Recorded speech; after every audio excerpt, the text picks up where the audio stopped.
ఖజానా ఖాళీ అయిపోయింది. అప్పుడు నీకు తెలీదా? 10 లక్షల కోట్ల అప్పున్నది 13 లక్షల కోట్లు అని అబద్ధం ఆడేవే చంద్రబాబు నాయుడు. అప్పుడు నువ్వు ఇవన్నీ చేయలేవు, మనం కలిసి చేద్దాం అంటే నువ్వు చేతులు కలిపావా? మోదీతో కలిపావు. ఆ సిగ్గులేని పవన్ కళ్యాణ్ ఆడు యూజ్లెస్ ఫెలో, వాడు రాష్ట్రాన్ని సర్వనాశనం చేశాడు. అందుకే వాడు సోల్జర్స్ అందరూ వాడిని తిడుతున్నారు. ఈరోజు ఆంధ్రప్రదేశ్ బడ్జెట్ మహిళలకి ఏముంది, నిరుద్యోగులకి ఏముంది, రైతులకు ఏముంది? ఇప్పుడంతా సర్వే చేస్తారట, వచ్చే సంవత్సరం తర్వాత ఏదో చేయడానికి ప్రయత్నిస్తారట. 2027లో జమిలీ ఎలక్షన్స్ వచ్చే ముందు మరొక డ్రామా ఆడతారు. సృష్టికర్తను, నేను సంపాదిస్తున్నాను, నాకు అనుభవం ఉంది, దేశంలో మోదీకి లేని అనుభవం అన్న చంద్రబాబు నాయుడు సృష్టిస్తా మీ అందరికీ పంచుతా అన్నాడు. ఇప్పుడు మీకు ఎవరైనా సృష్టించడం తెలిసే ఎలాగ డబ్బు క్రియేట్ చేయాలి? నా చెవిలో చెప్పండి. మా అందరికి చెవిలో పువ్వులు పెట్టి ఇప్పుడు నీ చెవిలో మేము చెప్పాలా ఎలా డబ్బు సంపాదించాలో? నేను చెప్తా. చెవిలో చెప్పమంటే చెవిలో చెప్తా, మీడియా ద్వారా చెప్పమంటే మీడియా ద్వారా చెప్తా. మీ ఇంటికి రమ్మంటే మీ ఇంటికి వస్తా. చంద్రబాబు నాయుడు, ఇప్పుడైనా నీకు చిత్తశుద్ధి ఉంటే నేను చెప్పినట్టు చేస్తే ఒక్క సంవత్సరంలో మోదీ నీ అవసరం మాకు లేదు, 100,000 కంపెనీలు నేను తీసుకొచ్చానని నీకే కదా తెలుసు, అందరికంటే ఎక్కువ. గూగుల్, మైక్రోసాఫ్ట్ తీసుకొచ్చి 30 లక్షల ఉద్యోగాలు, దాదాపు 700 కంపెనీలు హైదరాబాద్లో తెచ్చింది. వైజాగ్లో తేలేవా? అసలు ఆంధ్రప్రదేశ్లో మనకి ఎంత మంచి పోర్టులు కట్టుకోగలం? ఆంధ్రప్రదేశ్ని దేశంలో మోస్ట్ వెల్తియెస్ట్ స్టేట్ చేయగలం. సో బడ్జెట్ చాలా విచారకరమైనది. మోదీకి సరెండర్ అవ్వడం చాలా విచారకరమైనది. డీలిమిటేషన్ ద్వారా వీళ్ళు అపోజ్ చేయకపోవడం, పవన్ కళ్యాణ్ కానీ చంద్రబాబు కానీ ఇక్కడ జగన్ కానీ కేసీఆర్ కానీ రేవంత్ రెడ్డి కానీ అపోజ్ చేయకపోవడం చాలా విచారం.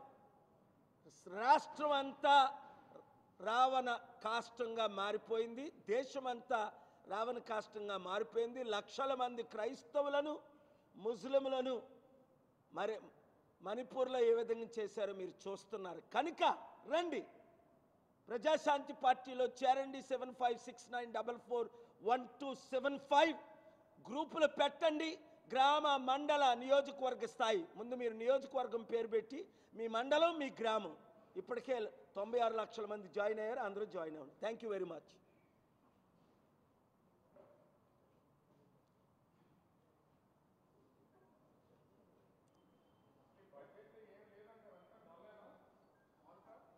బడ్జెట్లో వారికి ఉన్నది సెంట్రల్ గవర్నమెంట్, ఉదాహరణ పోలవరం, డీటెయిల్ చెప్పవలసిన లేదు, అందరూ చదువుతారు. 6,200 కోట్లు పెట్టారు. ఎవరిచ్చింది? పోలవరంకి అప్పు ఇచ్చింది, స్టీల్ ప్లాంట్కి అప్పు ఇచ్చింది. అవి మనం లెక్క వేయకూడదు. సెంట్రల్ గవర్నమెంట్ వరల్డ్ బ్యాంక్ దగ్గర తీసుకొని మన రాష్ట్రాన్ని తాకట్టు పెట్టిన బడ్జెట్ ఇది. ప్రతిదీని జగను నువ్వు మందు 50 రూపాయలది 150 రూపాయలకు అమ్ముతున్నావు, కడుపులు కొడుతున్నావని మందు గురించి కూడా కామెంట్ చేశాడు పవన్ తమ్ముడు. ఇప్పుడు వాళ్ళెంతకు అమ్ముతున్నారు? కల్తీది వాళ్ళకంటే దారుణంగా అమ్ముతున్నారు.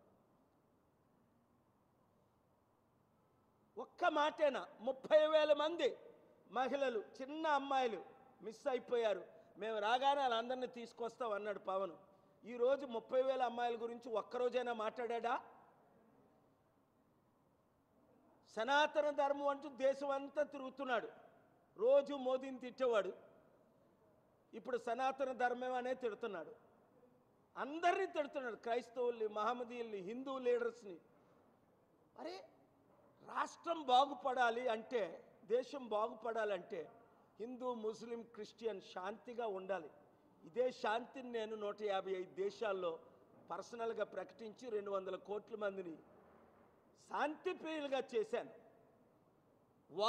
వార్ మాంగర్స్ని, డిక్టేటర్స్ని. ఈయనేమో క్రిస్టియానిటీని, మహమ్మదీయుల్ని, హిందువుల్ని డివైడ్ చేస్తున్నాడు. అలాంటి వారు, అందుకే ఒక అమ్మాయి బాగా ఫైట్ ఇచ్చి ఆయామ్ పవర్ స్టార్ సోల్జర్ అన్న అమ్మాయి, ఈరోజు ఆవిడ మీదే అనేక కేసులు పెట్టారు. చిన్న అమ్మాయి పాపం ఏడుస్తున్నారు. ఏడుస్తుంది ఆ అమ్మాయి. పవన్ కళ్యాణ్ ఫాలోవర్స్ అందరూ వినండి, మరోసారి కావాలా మీకు? Jagan followers, Pawan Kalyan followers, Chandrababu followers, లోకేష్కి ఎలాగ ఫాలోవర్స్ లేరు. ఇప్పుడైనా వినండి. 7569441275కి మీరు వాట్సాప్ గ్రూపులు పెట్టండి. చూసారా, నన్ను ఓడించాలని ఓడించారు, వాళ్ళు ఓడిపోయారు.